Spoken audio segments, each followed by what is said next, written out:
Everyone, आज हम आपका नेक्स्ट टॉपिक स्टार्ट कर रहे हैं सॉल्यूशन चैप्टर से।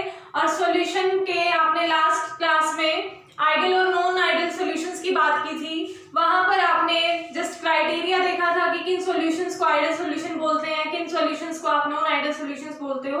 तो आज की क्लास में आप क्या करोगे, मैंने आपको लास्ट में बताया भी था कि हम थर्मोडायनेमिकली एक्सप्लेन करेंगे आइडियल सॉल्यूशन की जो हमने मतलब कंडीशंस लगाई थी कि कुछ पर्टिकुलर कंडीशंस वाले सॉल्यूशन जो हैं वो हमारे आइडियल सॉल्यूशन थे, और जो हमारे उन कंडीशंस को फॉलो नहीं कर रहे थे, उनको ऑबे नहीं कर रहे थे, वो हमारे नॉन आइडियल सॉल्यूशन की कैटेगरी में जा रहे थे। तो आज का आपका टॉपिक रहेगा थर्मोडायनेमिकली जो आइडियल सॉल्यूशंस के लिए हमने कंडीशन लगाई थी आइडियल सॉल्यूशंस के लिए, वो उन्हीं को थर्मोडायनेमिकली हमें प्रूव करना है। तो टॉपिक रहेगा आपका thermodynamic property of ideal solution, कि आइडियल सॉल्यूशन को थर्मोडायनेमिकली हम एक्सप्लेन करने वाले हैं। और बेसिकली आपने वहां पर जो मेन प्रॉपर्टीज लिखी थी या मेन प्रॉपर्टीज जो एक्सप्लेन की थी वहां पर delta H is equal to delta H of mixing is equal to 0 और delta V of mixing is equal to 0। तो वहां पर जस्ट आपने एक स्टेटमेंट दे दी थी कि ये कंडीशन को फॉलो करेंगे तो वो हमारा आइडियल सॉल्यूशन होगा। बट आज आपको उसको प्रूव करना है कि थर्मोडायनेमिकली भी ऐसा पॉसिबल है या नहीं है। तो उसके लिए स्टार्ट करते हैं। सपोज कीजिए आपके पास N1 नंबर ऑफ मोल्स रखने वाला कोई A कंपोनेंट है, N1 नंबर ऑफ मोल्स रखने वाला कोई A कंपोनेंट है, N2 नंबर ऑफ मोल्स रखने वाला कोई B कंपोनेंट है। इन दोनों को अगर हम मिक्स कर देते हैं और वो हमें कोई सॉल्यूशन बना के दे रहा है, उसके बाद अगर हमें कोई सॉल्यूशन मिल रहा है तो N1 नंबर ऑफ कंपोनेंट हमने लिए A के, N2 नंबर ऑफ कंपोनेंट हमने B के लिए, उसने मिक्स होकर हमें कोई सॉल्यूशन प्रोवाइड किया। और सपोज कर लीजिए कि ये सॉल्यूशन मेरा एक आइडियल सॉल्यूशन है, कि जो भी सॉल्यूशन हमें मिला वो एक आइडियल सॉल्यूशन अगर मिल रहा है, तो इस आइडियल सॉल्यूशन के लिए हम कुछ प्रॉपर्टीज को आज कैलकुलेट करने वाले हैं या ऑब्जर्व करने वाले हैं। फ्री एनर्जी कैलकुलेट करेंगे, और ये प्रॉपर्टीज में आप क्या कैलकुलेट करोगे कि जब आपने मिक्स नहीं किया था तब वाले स्टेट में उनकी फ्री एनर्जी क्या थी, और जब आपने सॉल्यूशन फॉर्म कर लिया है तो उसमें फ्री एनर्जी क्या थी। तो आप यहाँ पर चेंज इन फ्री एनर्जी भी बोल सकते हो। Change in free energy calculate करेंगे, चेंज इन वॉल्यूम कैलकुलेट करोगे, change in volume, change in enthalpy, change in enthalpy. Next आप चेंज इन एंट्रोपी चेंज करो, मतलब कैलकुलेट करोगे change in entropy.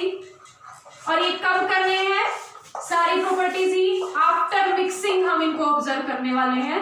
After mixing हमारा क्या एंट्रोपी में चेंज आएगा, क्या एंथैल्पी में चेंज आएगा, क्या हमारा वॉल्यूम में चेंज आएगा, या क्या हमारा गिफ्ट फ्री एनर्जी में चेंज आएगा।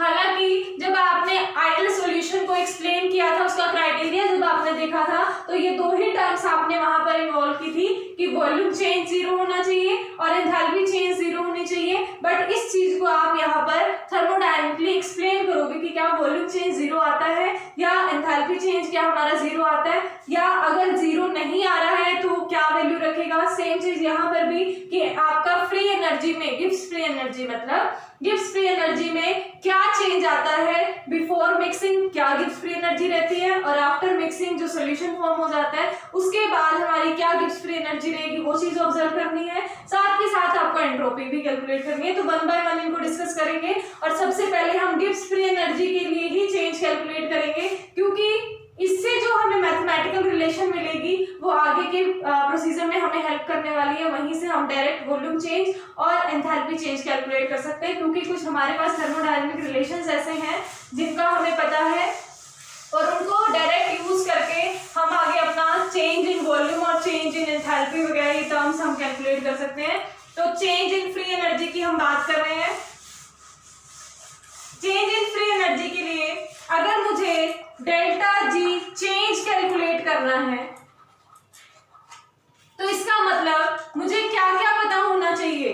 डेल्टा जी चेंज की अगर हम बात कर रहे हैं तो कौन से चेंज की बात कर रहे हैं, कि भाई कहाँ पे गिब्स फ्री एनर्जी में चेंज। गिब्स फ्री एनर्जी का चेंज हमें पता होना चाहिए सॉल्यूशन का, मतलब गिब्स फ्री एनर्जी की वैल्यू, गिब्स फ्री एनर्जी की वैल्यू मुझे पता होनी चाहिए सॉल्यूशन की, और गिब्स फ्री एनर्जी की वैल्यू मुझे पता होनी चाहिए जब ये सॉल्यूशन में का पार्ट नहीं थे, मतलब बिफोर मिक्सिंग इनकी कितनी गिब्स फ्री एनर्जी थी वो वैल्यू अगर मुझे पता चल जाए, और अगर मुझे सॉल्यूशन की वैल्यू पता चल जाए गिब्स फ्री एनर्जी की, तो दोनों को मैं सब्ट्रैक्ट कर दूं तो मेरे पास चेंज आ जाएगा। दोनों को सब्ट्रैक्ट अगर मैं कर देती हूँ तो मेरा ओवरऑल चेंज आ जाएगा। तो change in Gibbs free energy अगर मुझे बात करनी है तो वहां पर मुझे Gibbs free energy of solution चाहिए, Gibbs free energy of solution चाहिए, और उसमें से मैं सब्ट्रैक्ट कर दूं Gibbs free energy of pure component, Gibbs free energy of pure component अगर हम सब्ट्रैक्ट कर देते हैं तो मेरे पास ओवरऑल वैल्यू आ जाएगी कि कितना चेंज हुआ। दोबारा सुन लीजिए, ए और बी से अगर मैंने सॉल्यूशन फॉर्म किया है, मतलब ए और बी को अगर मैंने मिक्स करके और उससे सॉल्यूशन अगर बनाया है, तो मिक्सिंग से पहले इनके कुछ ना कुछ गिब्स वैल्यू होगी सेम, मिक्सिंग के बाद जो सॉल्यूशन बन गया है उसकी अपनी कोई गिब्स फ्री एनर्जी होगी। तो ये दोनों वैल्यूज अगर हमें पता चल जाएगी तो पता चल जाएगा कि मिक्सिंग के बाद हमारी गिब्स फ्री एनर्जी में क्या चेंज आया है। तो जस्ट यही दो वैल्यूज चाहिए, दैट मीन्स डेल्टा जी मेरा किसके इक्वल है, G of solution minus G of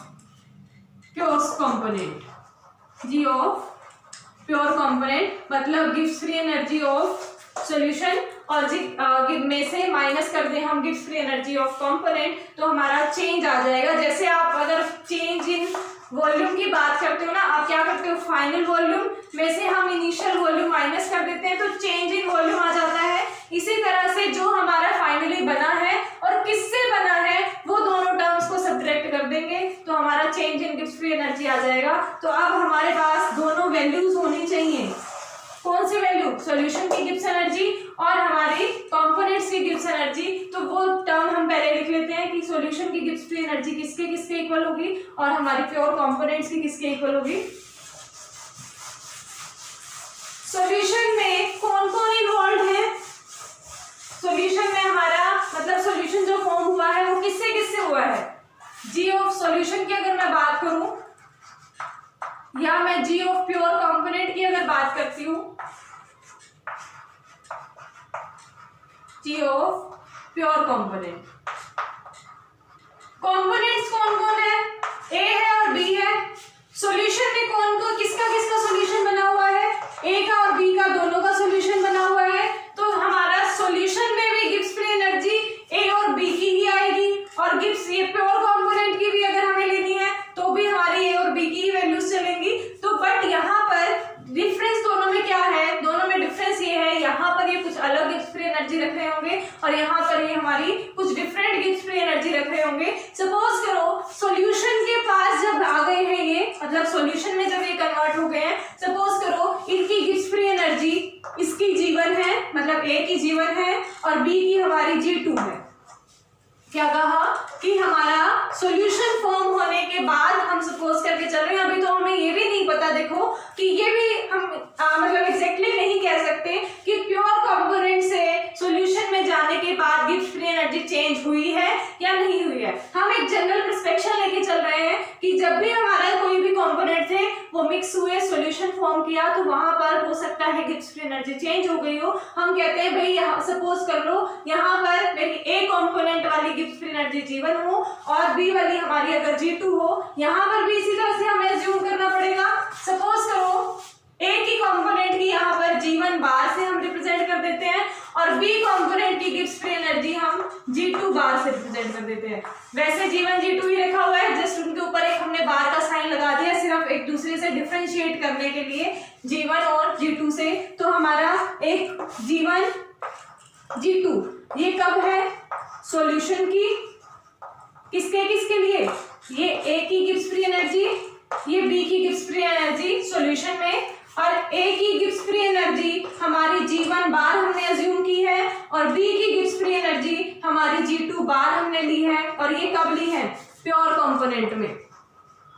इसमें प्योर कंपोनेंट में। तो सॉल्यूशन के केस में G1 G2 और ये हमारा प्योर कंपोनेंट के केस में G1 और G2 बार है, हमारे दोनों का बार साइन से रिप्रेजेंट कर रहे हैं। अब दोनों के ही N1 number of component involve है और N2 number of component involve है, मतलब नंबर ऑफ मोल्स N1 है इसके N2 नंबर ऑफ मोल्स है। और जब आपने मिक्स किया होगा, मिक्सिंग के बाद भी तो सारे मोल्स वहां पर शिफ्ट हुए हैं, तो इसका मतलब अगर मैं G ऑफ सॉल्यूशन लिखूं तो G ऑफ सॉल्यूशन मेरा N1 इसके कंपोनेंट, N2 इसके कंपोनेंट अगर इन्वॉल्व थे, तो अगर एक का गिब्स फ्री एनर्जी G1 है तो इसकी N1 की कितनी हो जाएगी, N1 G1, और यहाँ पर क्या आएगा N2 G2। तो यहाँ से सॉल्यूशन की अगर हम गिब्स फ्री एनर्जी लिख रहे हैं तो वो किसके इक्वल आएगी, N1 G1 plus N2 G2 के इक्वल आ जाएगी। और अगर मैं प्योर कंपोनेंट की गिब्स फ्री एनर्जी लिख रही हूं तो वो N1 G1 bar plus N2 G2 बार के इक्वल आ गई। तो यहां से ये हमारी प्योर कंपोनेंट की और ये हमारी सॉल्यूशन की गिब्स फ्री एनर्जी आ गई है। प्योर कंपोनेंट की और सॉल्यूशन की हमने गिब्स फ्री एनर्जी कैलकुलेट कर ली है। इससे पहले वाला स्टेप हमने क्या लिखा था, change in Gibbs free energy का, और change in Gibbs free energy किसके इक्वल थी, G solution minus G pure component. तो अब हम वही लिख लेते हैं, change in Gibbs free energy. तो delta G is equal to, जो कि हमारा क्या था, G solution minus G of pure component, G of pure component. अब इन दोनों वैल्यूज को हमें जस्ट सब्ट्रैक्ट करना है और वैल्यू हमारे पास आ जाएगी कैलकुलेट होके। देखिए G सॉल्यूशन किसके इक्वल है, N1 G1 plus N2 G2, ये है हमारी सॉल्यूशन की। और सब्ट्रैक्ट करना है N1 G1 bar plus N2 G2 बार। कुछ नहीं किया है हमने, जस्ट दो वैल्यूज अज्यूम की थी, एक सॉल्यूशन के लिए गिब्स फ्री एनर्जीज ली है, एक प्योर कंपोनेंट्स के लिए गिब्स फ्री एनर्जीज ली। G सॉल्यूशन कैलकुलेट कर लिया, क्योंकि N1 और N2 नंबर ऑफ मोल्स इनके इन्वॉल्व है तो हमें उनसे मल्टीप्लाई करना पड़ा। यहाँ पर भी नंबर ऑफ मोल्स इन्वॉल्व थे तो मल्टीप्लाई किया और दोनों को ऐड कर दिया। ऐड करने के बाद चेंज की फॉर्म में अगर हमें कैलकुलेट करना है तो G solution minus G pure component अगर हमें करना था तो N1 G1 plus N2 G2 minus N1 G1 plus N2 G2 बार, इन पर बार चलेगा प्योर कंपोनेंट पे। और ये हमने जो अज्यूम किया सॉल्यूशन के वो विदाउट बार अज्यूम किए हैं, तो ये जस्ट असम्पशंस, ये हमारी रिप्रेजेंटेशन है और कुछ नहीं। तो आप इसके बाद देखिए डेल्टा G वैल्यू हमारी आ चुकी है, ये इसमें इस वाले फैक्टर में और इस वाले फैक्टर में N1 कॉमन है इसमें और इसमें हमारा N2 कॉमन है। तो अगर हम कॉमन लेंगे तो ये हमारी इक्वेशन देखो क्या बनेगी,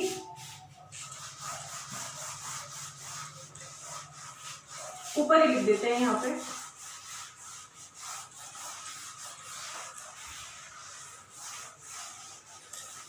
N1 कॉमन लेने के बाद delta G is equal to N1 अगर मेरा कॉमन आ रहा है तो हमारा G1 ये नेगेटिव साइन के साथ जाएगा माइनस G1 बार, इसके इक्वल आ गया, G1 माइनस G1 बार के इक्वल होगा। और नेक्स्ट हमारा क्या है, N2 कॉमन है इसमें और इसमें, लास्ट टर्म में और इस वाली टर्म में, तो प्लस N2 अगर कॉमन आ रहा है तो यहाँ पर क्या है G2 और साथ में यहाँ नेगेटिव साइन के साथ जाएगा तो नेगेटिव साइन विद G2 बार। हमारे पास इक्वेशन अब ये आ चुकी है।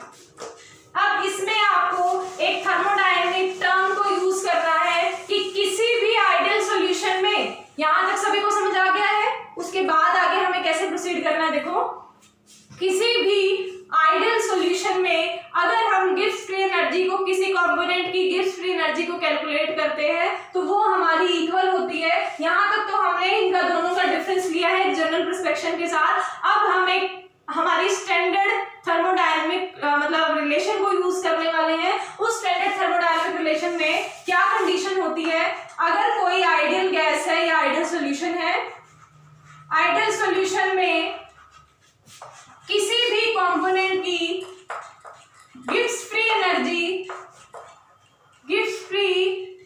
Energy of any component energy of any component is equal to, क्या कहा, किसी आइडियल सॉल्यूशन में, हमने ये सबसे पहले स्टार्टिंग में एक सॉल्यूशन कैसा अज्यूम किया था, आइडियल सॉल्यूशन अज्यूम किया था। तो किसी भी आइडियल सॉल्यूशन में गिब्स फ्री एनर्जी किसी कंपोनेंट की अगर आपको कैलकुलेट करनी है तो वो आपकी इक्वल होती है, यहाँ लिख रही हूँ, G इज इक्वल टू, किसी भी कंपोनेंट की बात कर रहे हैं हम, स्पेसिफिकली ए या बी कंपोनेंट की बात नहीं कर रहे हैं, यहाँ पर एक जनरल लिख रही हूँ वे में आपका, G is equal to G not plus R T ln A के इक्वल होता है। मतलब किसी थर्मोडायनेमिक रिलेशन का क्या रिजल्ट है हमारा, कि मतलब क्या कंडीशन है कि मेरा जो सॉल्यूशन है वो आइडियल होना चाहिए। तो हम किसी भी कंपोनेंट के लिए गिब्स फ्री एनर्जी अगर कैलकुलेट करना चाहते हैं तो वो इक्वल होगी G note plus R T ln A के। अब यहाँ पर क्वेश्चन आता है ये G नोट क्या है, या ये A क्या है, या ये T क्या है और R क्या है। R आपका वही हमेशा जो यूज करते हो गैस कांस्टेंट, T आपका एब्सोल्यूट टेम्परेचर, A यहाँ पर आपकी एक्टिविटी को रिप्रेजेंट कर रहा है, जो कि हमने लास्ट लेक्चर में किया था, एक्टिविटी को रिप्रेजेंट कर रहा है। और ये G नोट जो है आपका स्टैंडर्ड गिब्स फ्री एनर्जी को रिप्रेजेंट कर रहा है, standard Gibbs free energy, standard Gibbs free energy of that component,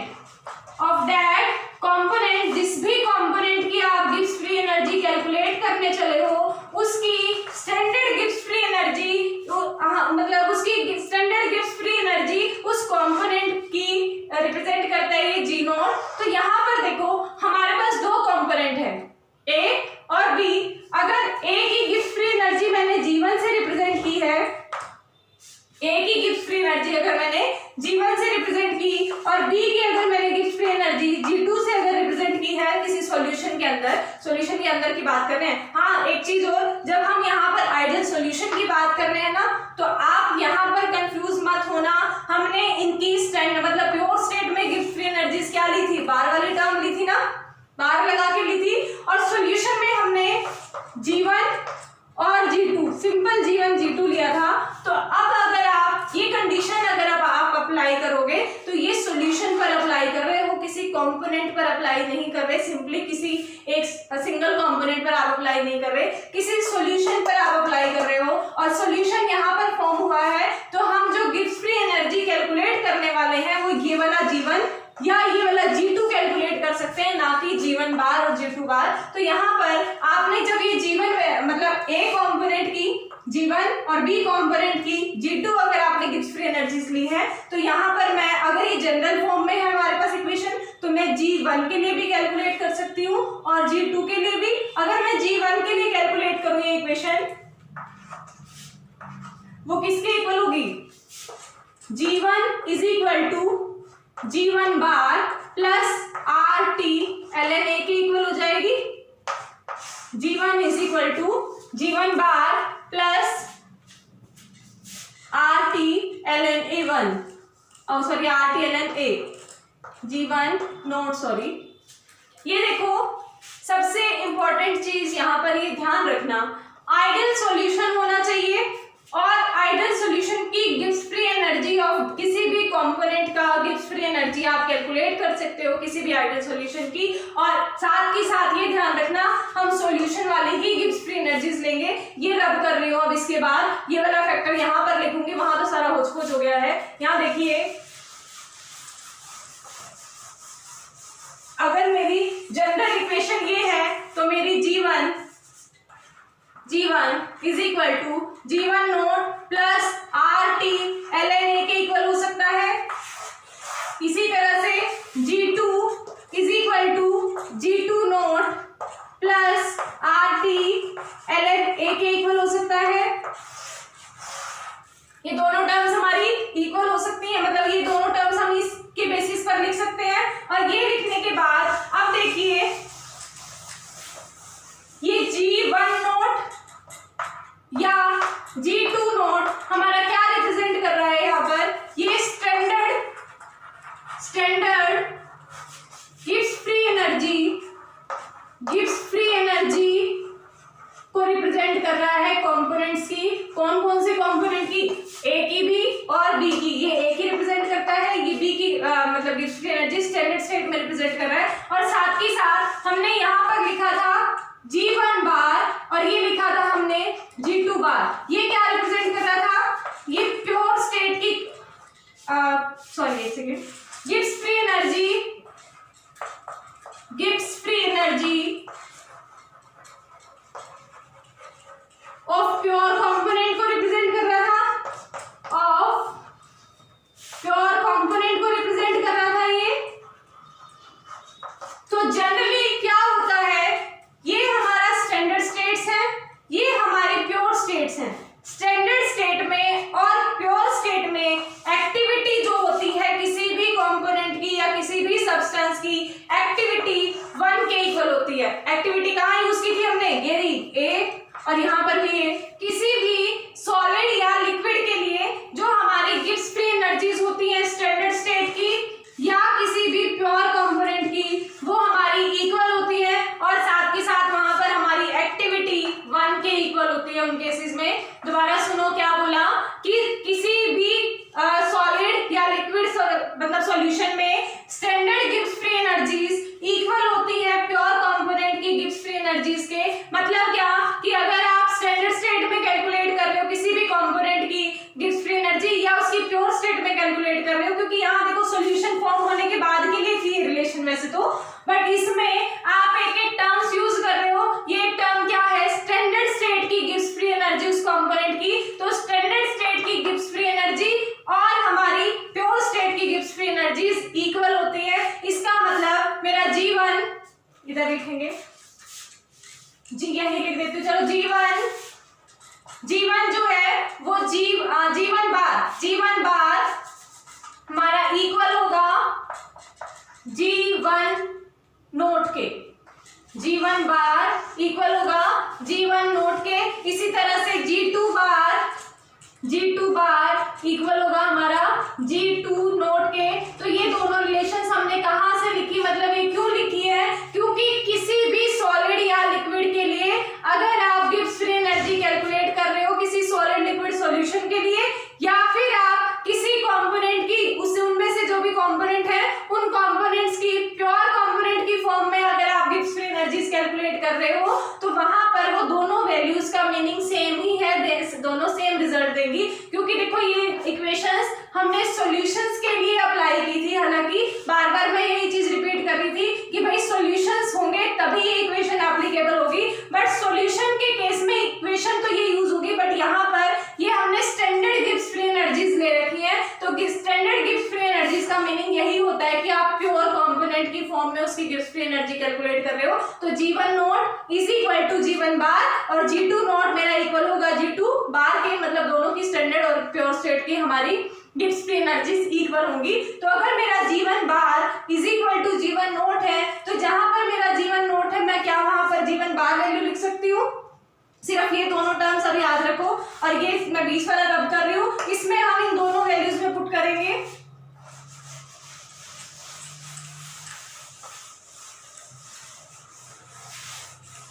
देखो इस इक्वेशन में G1 is equal to G1 note. एक बार ना ये चीजें ध्यान रखो, हम G1 किसको कह रहे हैं, G1 नोट किसको कह रहे हैं, या G1 बार किसको बोल रहे हैं। G1 तो मेरा सॉल्यूशन वाली गिब्स फ्री एनर्जी है, G1 नोट मेरा स्टैंडर्ड स्टेट की गिब्स फ्री एनर्जी है, स्टैंडर्ड स्टेट की, और G1 बार ये हमारा प्योर कंपोनेंट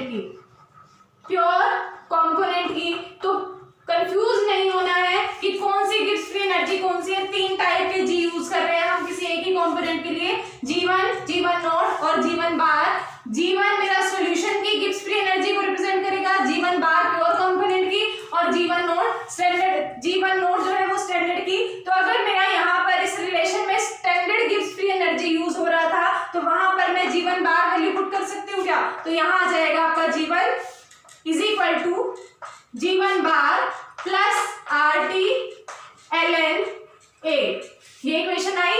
अब इस इक्वेशन को जब अगर आप रीअरेंज करो, क्या रीअरेंजमेंट करनी है आपको, G1 इस वाले फैक्टर को यहाँ इधर ले आओ, G1 बार नेगेटिव साइन के साथ आएगा ना, is equal to RT ln A, इसके इक्वल आएगा RT ln A के इक्वल आएगा। अब आगे देखिए A1 और A2 तो लगाए नहीं, A1 यहाँ A2 लगाओ, यहाँ A1 यहाँ भी A1 आ जाएगा। तो इसके बाद ये देखिए आपके पास relation I G1 is equal minus G1 bar is equal to RT ln A1। अब ये हमने क्यों किया, क्योंकि यहाँ देखिए इस इक्वेशन में जो जहां पर हमने इस फैक्टर को छोड़ दिया था ना, G1 माइनस G1 बार, G1 माइनस G1 बार, उसकी वैल्यू हमारे पास आ चुकी है RT ln A1। Similar way में हम जब इस इक्वेशन पर भी अप्लाई करेंगे यही सेम चीज, G2 is equal to G2 bar plus RT ln A2। तो यहां से आपका आ जाएगा G2 minus G2 bar is equal to RT ln A2। ये टर्म इक्वल आ जाएगी।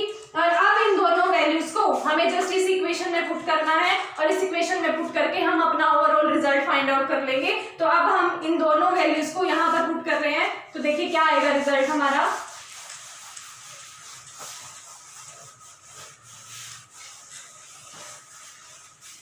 Delta G is equal to N1 G1 minus G1 bar की value तो क्या है RT ln A, तो N1 RT ln A1 plus N2 G2 minus G2 बार की value हमारी क्या है RT ln 2, तो यहाँ आ गया आपका RT ln A2।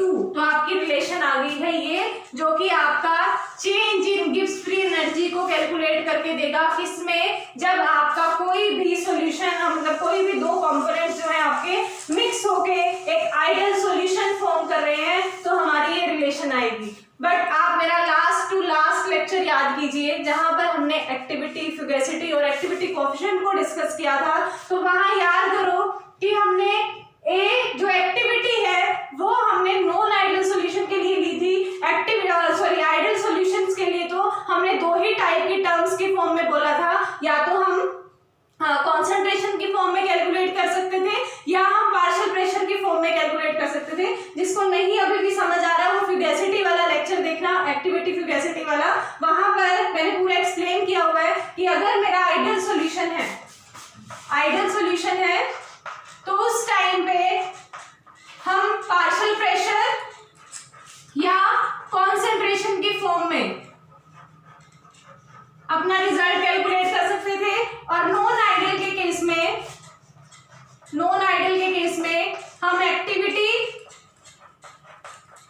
या फिर फ्यूगेसिटी के टर्म्स में अपना रिलेशन फाइंड आउट कर सकते थे। हालांकि ये दोनों एक दूसरे के सब्स्टिट्यूट ही, हमने वहां पर कहा था कि भाई एक्टिविटी हमारा सब्स्टिट्यूट होता है कॉन्सेंट्रेशन का और फ्यूगेसिटी हमारा प्रेशर का सब्स्टिट्यूट होता है। बट यहाँ पर हमने लेक्चर स्टार्ट करते ही कहा था कि भाई जो कंपोनेंट्स हैं वो मिक्स होके हमें आइडियल सॉल्यूशन दे रहे हैं और हम यूज कर रहे हैं रिलेशन एक्टिविटी की, तो एक्टिविटी तो आ ही नहीं सकती। इसका मतलब मुझे एक्टिविटी को रिप्लेस किससे करना पड़ेगा, एक्टिविटी किसका सब्स्टिट्यूट थी, कॉन्सेंट्रेशन का। और कॉन्सेंट्रेशन की फॉर्म में आपके पास एक फैक्टर है विच इज मोल फ्रैक्शन, और इसको आप x से रिप्रेजेंट करते हो, तो हम यहाँ पर a को x से रिप्रेजेंट कर सकते हैं। मतलब एक्टिविटी को यहाँ पर एक्टिविटी को हम x से रिप्लेस कर सकते हैं, मोल फ्रैक्शन से रिप्लेस कर सकते हैं। तो a1 मेरा x1 के इक्वल हो जाएगा और a2 x2 के इक्वल होगा। तो ये वैल्यूज जब हम यहाँ पर पुट करेंगे तो ये इक्वेशन किसमें चेंज हो जाएगी, ये इक्वेशन हमारी चेंज होगी। Delta G is equal to N1 RT ln x1 plus N2 RT ln x2 के इक्वल होगी। तो ये देखिए हमारे पास रिलेशन ये एक्टिविटी की टर्म्स में थी, जो कि एक एब्सोल्यूट इक्वेशन नहीं थी for an ideal solution, but ये हमारी आइडियल सॉल्यूशन के लिए एब्सोल्यूट इक्वेशन है। डेल्टा जी कैलकुलेट करने के लिए कि अगर आपको डेल्टा जी कैलकुलेट करना है तो ये x1 और x2 की फॉर्म में, मतलब मोल फ्रैक्शन की फॉर्म में कैलकुलेट करना पड़ेगा। N1 R T ये चीजें मैं आपको एक्सप्लेन कर ही चुकी हूँ। ये आपका नंबर ऑफ मोल्स, ये गैस कांस्टेंट, ये टेम्परेचर, यहाँ पर ये आपके आ गए मोल फ्रैक्शंस। तो यहाँ इस फॉर्म में हम गिब्स फ्री एनर्जी चेंज को कैलकुलेट कर सकते हैं। और अगर इनको हम सम अप करके लिखें, मतलब शॉर्ट फॉर्म में अगर इसको लिखें, तो अगर मैंने दो ही कंपोनेंट लिए थे मिक्सिंग में, मतलब जो मिक्स किए हमने वो दो कंपोनेंट को मिक्स किया था, तो मेरे दो कंपोनेंट की फॉर्म में, मतलब दो फैक्टर्स में मेरी रिलेशन आई। अगर मैं तीन कंपोनेंट को मिक्स कर दूं तो मेरा एक फैक्टर और सिमिलर वे में आ जाता, यहाँ पर भी एक फैक्टर और आता, चार होते तो चार फैक्टर्स आते। तो हम इनको ओवरऑल सम अप करके लिख सकते हैं। डेल्टा जी जो है वो summation of Ni RT ln AI की फॉर्म में लिखा जा सकता है for non ideal solution, non ideal solution के लिए। और delta G is equal to I running 1 to n के लिख लो, 1 to k। और हमारा delta G is equal to, ऊपर लिख रही हूँ ये वाला factor, delta G is equal to summation of RT ln xi, ni यहाँ पर साथ में, i रनिंग 1 to k। ये हमारे हो सकता है रिजल्ट एक शॉर्ट फॉर्म में अगर इसको लिखना है कि हमारा इस फॉर्म में हो गया। ये हमारा नॉन आइडियल के लिए लिखा जा सकता है, ये हमारा आइडियल के लिए, या यूं कह लो ये हमारा एक्टिविटी के टर्म में लिखा जा सकता है रिजल्ट। और ये हमारा मोल फ्रैक्शन के फॉर्म में डेल्टा जी कैलकुलेट करने का मेथड रहेगा। तो ये यहाँ से हम डेल्टा जी वैल्यूज को कैलकुलेट कर सकते हैं। तो हमने change in Gibbs free energy for an ideal gas तो कैलकुलेट कर लिया है, आइडियल सॉल्यूशन के लिए हमने change in Gibbs free energy calculate कर लिया है। अब नेक्स्ट पॉइंट हमारा क्या था, सिर्फ यही लेंथी था, टेंशन नहीं लेनी है कि इतना लेंथी टॉपिक है, सिर्फ यही हमारा लेंथी था। बाकी आगे वाले बहुत छोटे छोटे टर्म्स हैं, क्योंकि इसको हमने अगर कैलकुलेट कर लिया है तो इसी की हेल्प से हम कुछ थर्मोडायनामिक छोटी छोटी रिलेशंस लगाएंगे और आगे हमारा जो वॉल्यूम चेंज कैलकुलेट करना है या एंथैल्पी चेंज कैलकुलेट करना है, इसी इक्वेशन से हमारा कैलकुलेट हो जाएगा। तो ये इक्वेशन आपको पता होनी चाहिए, इसकी ही हेल्प से अब हम कैलकुलेट करेंगे चेंज इन वॉल्यूम। तो चेंज इन वॉल्यूम की अगर हम बात करेंगे तो सेम रिजल्ट को यूज करके, और कुछ नहीं करना है, बहुत छोटा सा रहेगा। सेकंड है आपका change in Gibbs free energy, सभी को समझ आ जाना चाहिए, अगर नहीं आया तो इसको रिपीट करके देख लेना। Change in volume, volume change आप कैसे कैलकुलेट कर सकते हो, तो अभी मैंने आपको बताया वही सेम रिलेशन हमने यूज करनी है। डेल्टा जी, एक सेकेंड में, delta G is equal to N1 RT ln x1 plus N2 RT ln x2 के इक्वल आया। अब यहाँ पर आपको जस्ट क्या करना है, ये देखो, अगर मैं इसी इक्वेशन को, बस बहुत छोटा सा रहेगा, हम क्या करेंगे, change in Gibbs free energy अगर मेरा इसके इक्वल है, मतलब इस फैक्टर के इक्वल है, तो यहाँ पर राइट हैंड साइड में सारे के सारे फैक्टर्स टेम्परेचर इंडिपेंडेंट है, सॉरी प्रेशर इंडिपेंडेंट है। यहाँ पर ये सारे फैक्टर प्रेशर इंडिपेंडेंट है, टेम्परेचर तो ऑलरेडी इन्वॉल्व है ना। तो यहाँ सारे के सारे फैक्टर जितने भी आपको दिखाई दे रहे हैं, N हो गया, R हो गया, T हो गया, X हो गया, सभी प्रेशर इंडिपेंडेंट है, प्रेशर इंडिपेंडेंट है।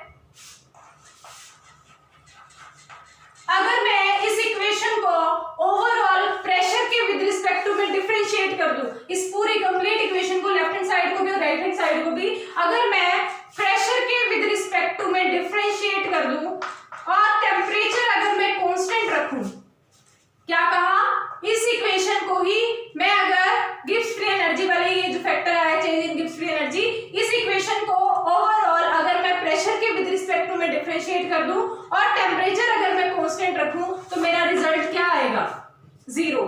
क्यों 0 आएगा, क्योंकि प्रेशर तो यहाँ पर है ही नहीं इस इक्वेशन में, लेफ्ट हैंड साइड में, राइट हैंड साइड में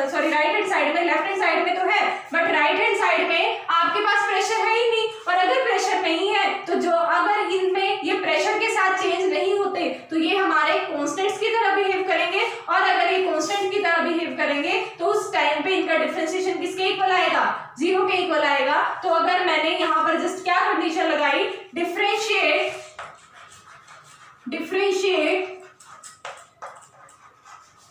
with respect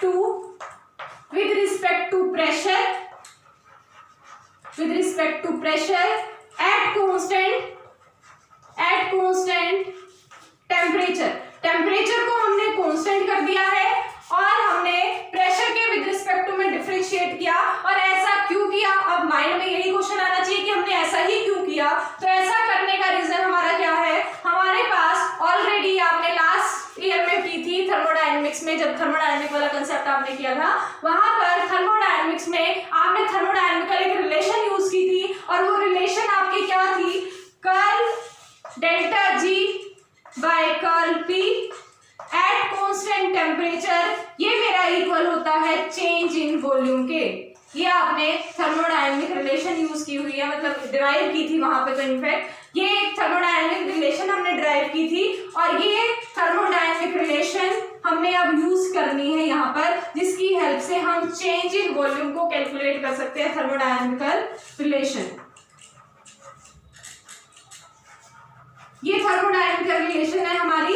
ये थर्मोडायनेमिकल रिलेशन को अगर मैं यूज करूं तो यहाँ पर इसकी हेल्प से मैं चेंज इन वॉल्यूम बहुत इजीली कैलकुलेट कर सकती हूँ। कैसे, क्योंकि अगर मेरा ये वाला फैक्टर डेल्टा वी के इक्वल है, चेंज इन वॉल्यूम को रिप्रेजेंट करता है, बट यहाँ तो मेरा चेंज इन वॉल्यूम किसके इक्वल आ गया, 0 के। तो अगर ये 0 के इक्वल आ गया तो यहाँ पर ये डेल्टा जी कौन सा था, मिक्सिंग के टाइम पे कैलकुलेट किया हुआ डेल्टा जी था ना, जब आपने कंपोनेंट्स को मिक्स कर दिया था तब सॉल्यूशन जो फॉर्म हुआ था वो वाला डेल्टा जी था। अब वो डेल्टा जी था, तो इसमें जो हमने कैलकुलेट किया वो अगर 0 के इक्वल आया, बट थर्मोडायनेमिक रिलेशन कहती है वो तो डेल्टा वी को रिप्रेजेंट करता है। इसका मतलब क्या हो गया, इन दोनों इक्वेशंस को अगर आप कंपेयर करोगे तो यहाँ से डेल्टा वी मिक्सिंग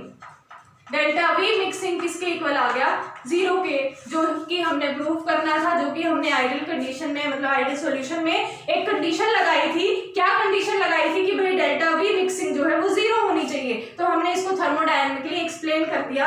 आपको भी छोटा सा टॉपिक दिख रहा होगा, बहुत छोटे से फैक्टर में हमारा कैलकुलेट हो गया, बट अगर आपको डेल्टा जी नहीं पता होता तो आपको वो सारा डेल्टा जी वाला change in Gibbs free energy वाला पूरा कैलकुलेट करना पड़ता, उसके बाद आप यहाँ पर ये वाला कंसेप्ट लगाते। बट अभी रिसेंटली हमने डेल्टा जी मिक्सिंग के लिए कैलकुलेट किया है, तो हम डायरेक्ट उसी को यूज करके और इसी में ये वाले फैक्टर को कांस्टेंट की तरह ट्रीट क्या करना है, प्रेशर के रिस्पेक्ट में तो ये हमारा कांस्टेंट ही है, और टेम्परेचर हमने वहां कांस्टेंट करके एक कंडीशन लगाई, क्योंकि ऐसी ही कुछ रिलेशन हमें पता थी, उसी से रिलेट करते हुए हमने एक कंडीशन लगाई है, और वो कंडीशन मेरी 0 रिजल्ट दे रही थी। तो वहां से डेल्टा वी और ये दोनों को, मतलब अगर इक्वेशंस को रिलेट करें तो डेल्टा वी किसके इक्वल आ गया, 0 के, जो कि मुझे प्रूफ करना था, जो कि मेरा ओवरऑल रिजल्ट आ गया। तो चेंज इन वॉल्यूम किसके इक्वल आया, डेल्टा वी मिक्सिंग में किसके इक्वल आया, 0 के इक्वल आया। तो यहाँ से हमारा चेंज इन वॉल्यूम जो है वो प्रूव हो गया।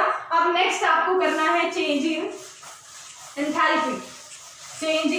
एंथैल्पी। बिल्कुल सिमिलर वे में ही चलेगा चेंज इन एंथैल्पी भी। चेंज इन एंथैल्पी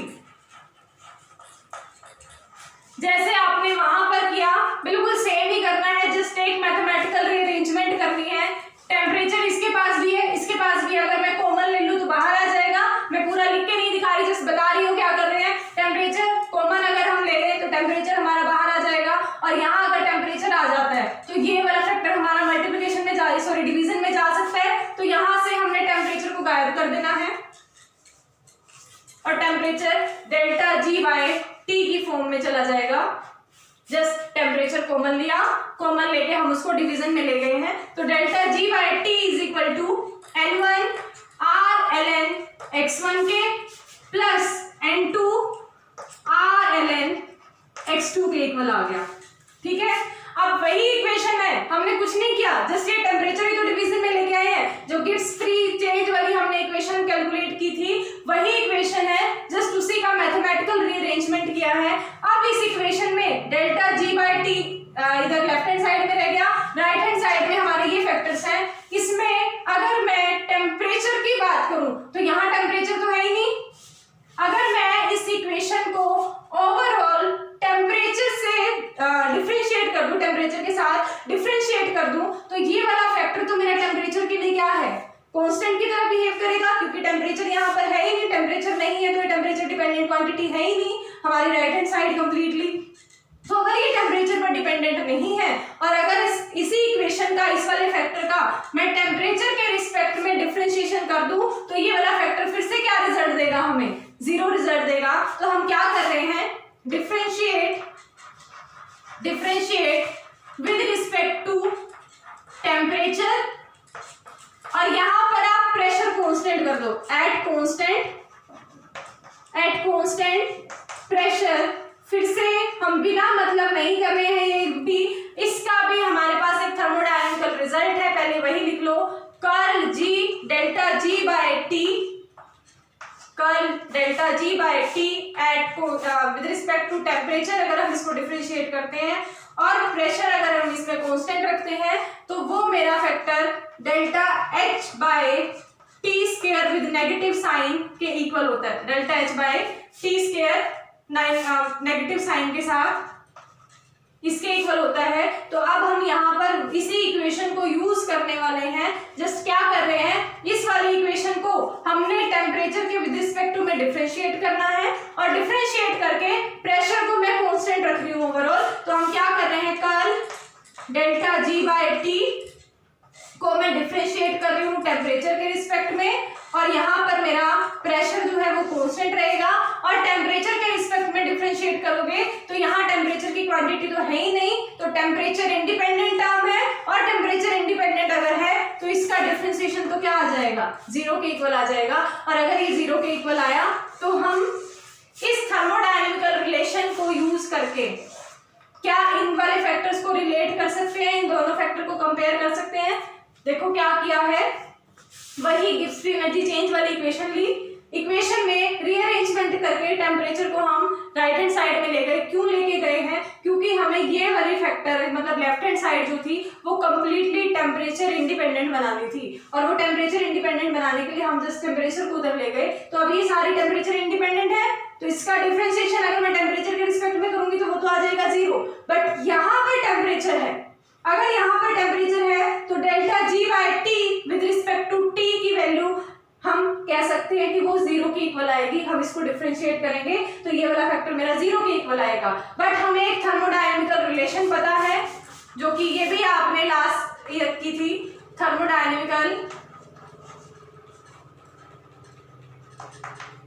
रिलेशन हमें क्या कहती है कि इस फैक्टर को टेम्परेचर कांस्टेंट करके टेम्परेचर के विद रिस्पेक्ट टू में डिफरेंशिएट करो और प्रेशर कांस्टेंट कर दोगे तो minus delta H by T square के इक्वल होता है। तो यही फैक्टर मेरा इसके इक्वल भी है और यही फैक्टर मेरा 0 के इक्वल भी है। तो इसका मतलब ये वाला फैक्टर 0 के इक्वल है, क्या कहा, minus delta H by T square जो है वो 0 के इक्वल होगा।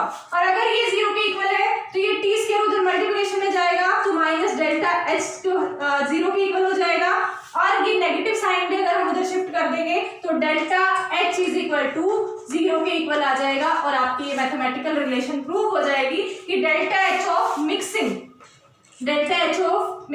मिक्सिंग वर्ड जरूर लगाना साथ में।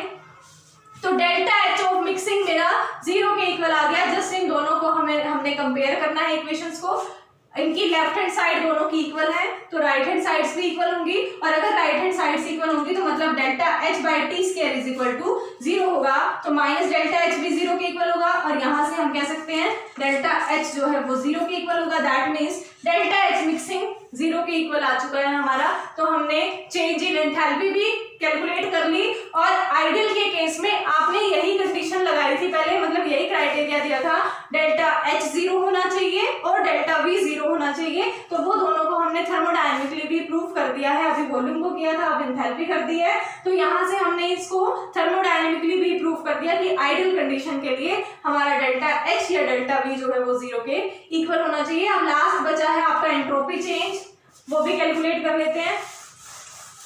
नेक्स्ट है आपका change in entropy.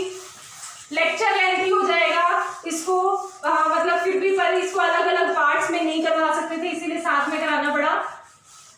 But bore मत हो जाना, इसको ध्यान से देखना, रिपीट करके देख लेना चाहिए। नेक्स्ट है आपका चेंज इन एंट्रोपी।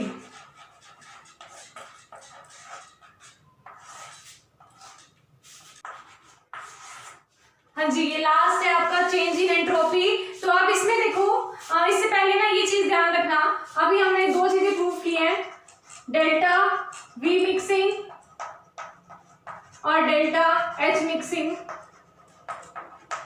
दोनों इक्वल है हमारा 0 के। इसका मतलब अगर आप किन्हीं भी दो कंपोनेंट्स को या दो से ज्यादा कंपोनेंट्स को मिक्स कर रहे हो और वो आइडियल सॉल्यूशन हमें बना के दे रहा है, दैट मींस वहां पर कोई वॉल्यूम चेंज नहीं आएगा।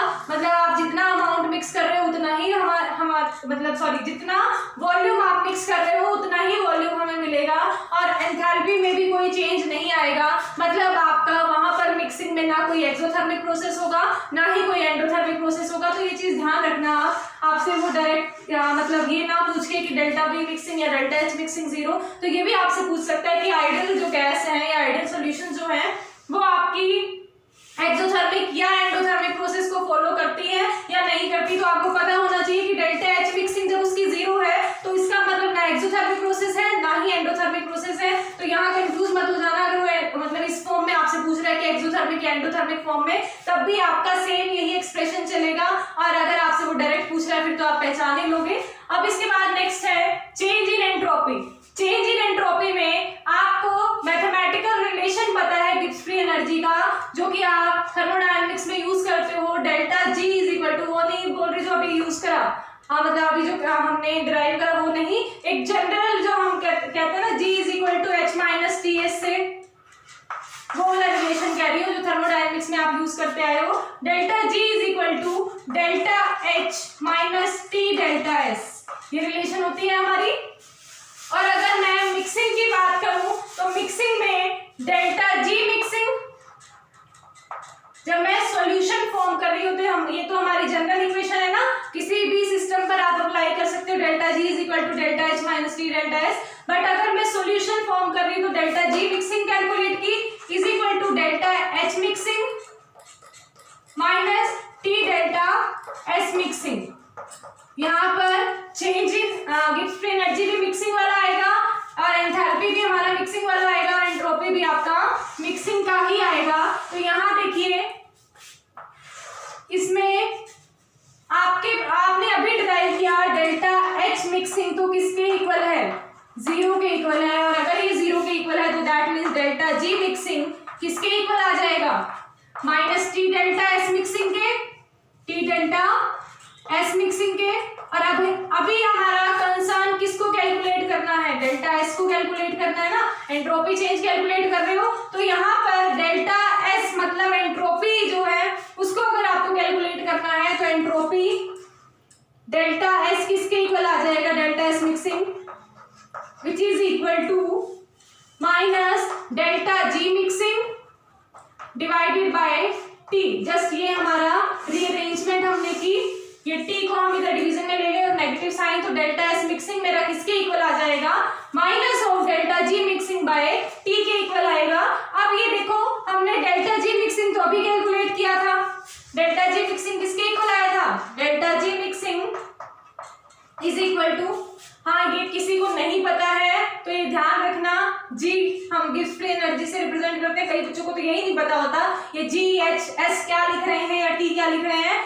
जी बता चुकी हूँ Gibbs free energy, H enthalpy भी पता है, और एस यहाँ पर क्या है आपका एंट्रोपी। तो एंट्रोपी जो ये हम एस रिप्रेजेंटेशन दे रहे हैं ये हम एंट्रोपी के लिए दे रहे हैं। तो यहाँ देखिए, अभी जो हमने डिराइव की थी equation, delta G mixing is equal to N1 RT ln x1 plus N2 RT ln x2 के इक्वल आ गया, मतलब आया था हमारा। अब अगर डेल्टा जी मिक्सिंग मेरे पास है तो मैं इसको जस्ट टेम्परेचर से डिवाइड कर दूं तो मेरा क्या आ जाएगा, डेल्टा एस मिक्सिंग आ जाएगा। तो यहाँ से डेल्टा एस मिक्सिंग किसके इक्वल हो सकता है, इसी इक्वेशन को मैं टेम्परेचर से डिवाइड कर दूं और नेगेटिव साइन लगा दूं, इस इक्वेशन में टेम्परेचर से डिवाइड कर दूं और नेगेटिव साइन लगा दूं, तो यहाँ नेगेटिव साइन टेम्परेचर कैंसिल हो जाएगा, यहाँ भी हमारा क्या आ जाएगा नेगेटिव साइन, और टेम्परेचर से टेम्परेचर कैंसिल हो जाएगा। तो डेल्टा एस मिक्सिंग मेरा किसके इक्वल आएगा, माइनस N1R ln x1 के माइनस N2R ln x2 के इक्वल आपका क्या आ जाएगा, डेल्टा एस मिक्सिंग। तो डेल्टा जी के लिए और डेल्टा एस कैलकुलेट करने के लिए मिक्सिंग का या आइडियल गैस जो आपने आइडियल सॉल्यूशन जो फॉर्म करा है, उस आइडियल सॉल्यूशन की अगर आपको change in Gibbs free energy calculate करनी है या चेंज इन एंट्रोपी कैलकुलेट करनी है, तो उनके लिए तो हमारे पास आई मैथमेटिकल रिलेशन कि आपको नंबर ऑफ मोल्स पता होना चाहिए और मोल फ्रैक्शन पता होना चाहिए। तो आप कैलकुलेट कर सकते हो कि कितना एंट्रोपी चेंज आया या कितना आपका गिब्स फ्री एनर्जी चेंज आया।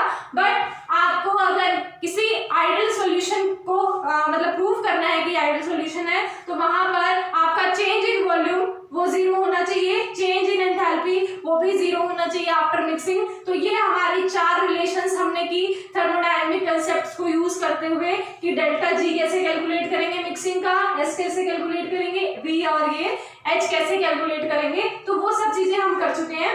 यहाँ पर एक चीज और नोट करने वाली है कि जैसे हमने ये कैलकुलेट किया delta S mixing is equal to minus ये एक बार ऊपर वैल्यू लिख देती हूँ पहले,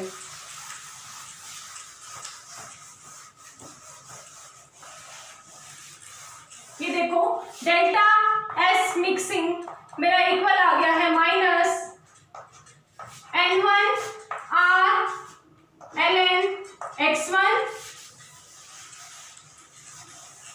माइनस N2R ln x2 के, ये इक्वल आया हमारा। इसमें ये देखो क्या क्या टर्म्स यूज हो रही है, x1 और ये x2, N1 और N2, मतलब नंबर ऑफ मोल्स यूज हो रहे हैं या फिर आपका मोल फ्रैक्शन यूज हो रहा है। इसमें नंबर ऑफ मोल्स तो हमेशा पॉजिटिव होंगे, ये थोड़ा ना कह सकते हैं -1 नंबर ऑफ मोल्स थे या -1 मेरे पास चौक है, ऐसा तो नहीं कहते। 1 चौक मतलब चौक में नंबरिंग अगर आएगी 1 2 3 4 पॉजिटिव नंबर्स ही आएंगे। तो यहाँ अगर आप नंबर्स की बात कर रहे हो तो वो तो डेफिनेटली हमारा पॉजिटिव नंबर ही होने वाला है। बट अगर आप मोल फ्रैक्शन की बात करते हो तो x1 लेस देन 1 होता है, less than 1, x1 less than 1 होता है, x2 लेस देन 1 होता है। मतलब क्या, यहाँ पर जितने भी कंपोनेंट हमारा सॉल्यूशन फॉर्म करने के लिए यूज होते हैं उन सभी का mole fraction separately less than 1 के इक्वल ही होता है, क्योंकि सभी कंपोनेंट का total mole fraction x1 plus x2, अगर इससे ज्यादा भी कंपोनेंट यूज हुए हैं तो प्लस x3 4 5 जितने भी कंपोनेंट्स को आप यूज करोगे वो सभी का सम हमेशा 1 के इक्वल होता है। और अगर इनका सम 1 के इक्वल है तो हमेशा सेपरेटली सभी कंपोनेंट जो है वो लेस देन 1 ही होंगे, और लेस देन 1 होंगे दैट मीन्स कोई नेगेटिव नंबर भी हो सकता है, नेगेटिव नंबर होगा। तो अगर नेगेटिव नंबर होगा तो यहाँ पर जब आप नेगेटिव नंबर्स को पुट करोगे तो वो इस नेगेटिव साइन के साथ इन वैल्यूज को क्या बना देंगे, पॉजिटिव बना देंगे। तो यहाँ पर भी कोई पॉजिटिव रिजल्ट आएगा, यहाँ पर भी कोई पॉजिटिव रिजल्ट आएगा, और किन्हीं दो पॉजिटिव नंबर्स को आप ऐड करते हो तो हमें कोई पॉजिटिव नंबर ही मिलेगा। इसका मतलब डेल्टा एस मिक्सिंग जो है आपकी वो पॉजिटिव वैल्यू आएगी। दोबारा सुन लो मैंने क्या कहा, डेरिवेटिव मतलब आपको ये बात करनी है ना कि डिराइव कैसे करना है, डिराइव तो हो चुका आपका, बट एक कंसेप्ट हम यहाँ पर बता रहे हैं कि नंबर ऑफ मोल्स तो हमेशा क्या होंगे, पॉजिटिव ही होंगे। बट आपका जो मोल फ्रैक्शन है, मोल फ्रैक्शन किसी भी कंपोनेंट का सेपरेटली हमेशा लेस देन 1 होता है, और अगर लेस देन 1 होता है तो इसका मतलब वो कोई नेगेटिव नंबर होगा या जीरो वैल्यू, तो मतलब इसको मोल फ्रैक्शन को रिप्रेजेंट ही नहीं करती। तो यहाँ पर लेस देन 1 होगा दैट मींस कोई नेगेटिव वैल्यू होगी, नेगेटिव वैल्यू होगी। तो जब आप यहाँ पर नेगेटिव वैल्यूज पुट करोगे तो नेगेटिव साइन इनके पास ऑलरेडी है, माइनस माइनस क्या बना देगा, प्लस। तो यहाँ पर प्लस बनने के बाद ओवरऑल रिजल्ट आपका प्लस ही मिलेगा। तो डेल्टा एस मिक्सिंग आपकी कैसी वैल्यू आएगी, पॉजिटिव वैल्यू आएगी। और ये पॉजिटिव वैल्यू क्या रिप्रेजेंट करती है, on mixing entropy will increase always, entropy will always increase,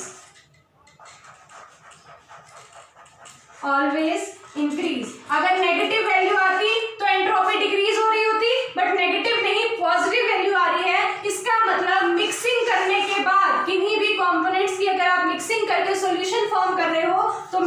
इसके बाद एंट्रोपी हमेशा इंक्रीज ही करेगी, क्योंकि ये वैल्यू हमेशा पॉजिटिव आने वाली है, और अगर ये वैल्यू हमेशा पॉजिटिव आएगी तो इसका मतलब एंट्रोपी हमेशा इंक्रीज ही करेगी। तो यहाँ पे आपका एंट्रोपी वाला कंसेप्ट भी हुआ कंप्लीट। अब इसके बाद एक छोटी सी टर्म रह गई है, वो क्या रहेगी, देखो ये तो है हमारा डेल्टा एस मिक्सिंग, और डेल्टा जी मिक्सिंग अभी आप इतनी बार लिख चुके हैं, वो किसके इक्वल आया था, N1 RT ln x1 plus N2 RT ln x2 इसके इक्वल आता है।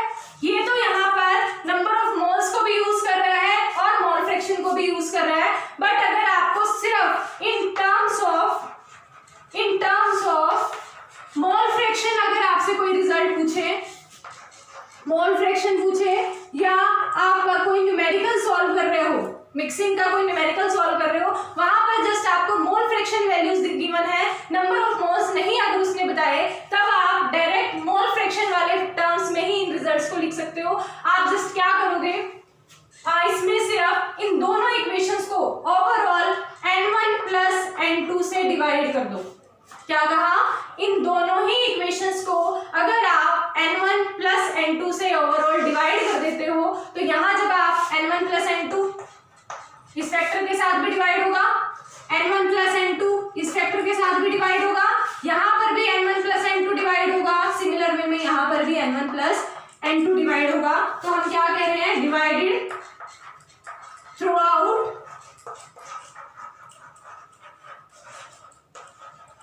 हम अगर डिवाइड कर रहे हैं N1 बाय N2 से, N1 प्लस N2 से, तो ये देखो N1 divided by N1 plus N2, यहाँ पर N2 divided by N1 plus N2, यहाँ N1 by N1 plus N2, और N1 divided by N1 plus N2, ये किसके इक्वल होता है, mole fraction of first component, और N2 bye N1 plus N2 ये किसके इक्वल होता है, आपका mole fraction of second component. जिसको नहीं पता, फर्स्ट लेक्चर सॉल्यूशन का जब कराया था वहां पर मोल फ्रैक्शन एक्सप्लेन कर रखा है, वहां से आप देख लेना कि मोल फ्रैक्शंस आपके N1 by N1 plus N2 number of moles of first component. अगर आप फर्स्ट कंपोनेंट का मोल फ्रैक्शन कैलकुलेट कर रहे हो तो number of moles of first component divided by overall number of component. इसी तरह से सेकंड कंपोनेंट का mole fraction number of moles of second component divided by overall number of component का सम, जितने भी नंबर ऑफ मोल्स हमारे use हुए सभी का सम।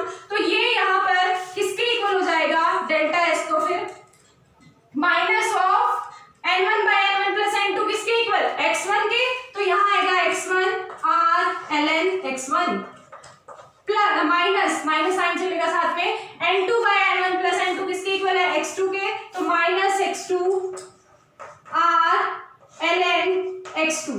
यहाँ से कैलकुलेट हुआ delta S mixing in terms of mole fraction. यहाँ पर जस्ट आपको मोल फ्रैक्शन की वैल्यू चाहिए और आप डेल्टा एस कैलकुलेट कर सकते हो। इसी तरह से डेल्टा जी की अगर आप बात करो तो डेल्टा जी यहाँ लिख रही हूँ, तो डेल्टा जी हमारा किसके इक्वल आएगा, delta G mixing is equal to N1 by N1 plus N2, x1 को रिप्रेजेंट कर रहा है x1 RT ln x1 plus ये हमारा x2 बन जाएगा RT ln x2। ये हुआ आपका delta G in terms of mole fraction, ये हमारा delta S in terms of mole fraction. Finally आपका टॉपिक हुआ कंप्लीट। अब ये देख लो, मुझे भी पता है बहुत लेंथी टॉपिक हुआ है, बट तीनों चारों कंसेप्ट जो आपने यूज किए हैं इसमें चारों के चारों ही इंपॉर्टेंट है। आपसे किसी भी फॉर्म में वो क्वेश्चन पूछ सकता है, चेंज इन एंट्रोपी की फॉर्म में भी पूछ सकता है, चेंज इन एंथैल्पी की फॉर्म में भी, वॉल्यूम की फॉर्म में भी, और आपका फर्स्ट जो आपने किया गिव्स फ्री एनर्जी की फॉर्म में भी आपसे क्वेश्चन पुट कर सकता है। तो चारों ही इंपॉर्टेंट थे, और अगर इनको मैं पार्ट्स में करवाती आप रिलेट नहीं कर पाते, इसी वजह से मैंने सारा एकदम से कराया है। और ये बहुत इंपॉर्टेंट रहेगा, लेंथी बेशक हो गया है बट ईजी बहुत है, सिर्फ प्रैक्टिस की नीड है इसमें और ज्यादा कुछ नहीं चाहिए। तो आज का आपका टॉपिक हुआ कंप्लीट, बाकी हम नेक्स्ट क्लास में करेंगे। अभी के लिए थैंक यू।